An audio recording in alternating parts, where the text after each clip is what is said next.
day 104 of the war in Gaza, the IDF killed more than 30 terrorists in the Hamas stronghold of Khan Yunis over the past 24 hours. The forces have expanded operations westward, pressing the assault against Hamas leadership believed to be hiding in and under the southern Gaza city. At the same time, IDF spokesman Hagari said that military intelligence is trying to locate some of the 136 hostages remaining in Hamas captivity. He says the efforts to return the hostages are a top priority for the IDF, which include intelligence and operational actions. Most importantly, said the Army spokesman, is to press the ground offensive to create ideal conditions on the ground so that there will be moves to return the hostages.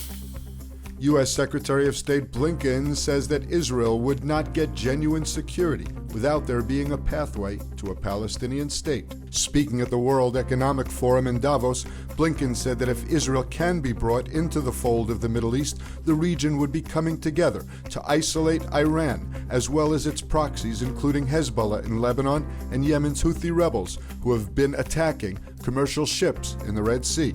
Prime Minister Netanyahu has reportedly rejected the U.S. plan and recently said that his actions over the years prevented the formation of such a state.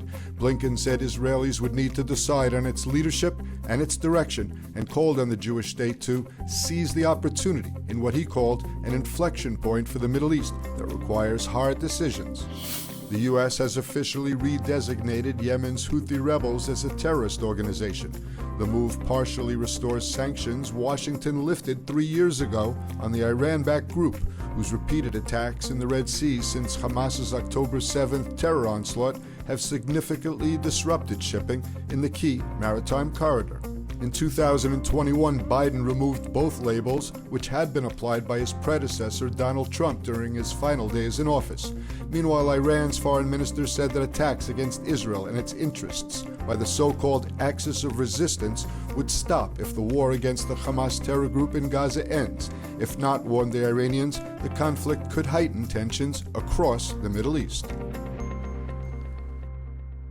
Experience the power of truth with ILTV News. If you're looking for quality content and captivating visuals, join our news community and become an integral part of our team as we embark on a mission to unveil the real Israel, dismantling the web of lies and misinformation that surround reporting on Israel.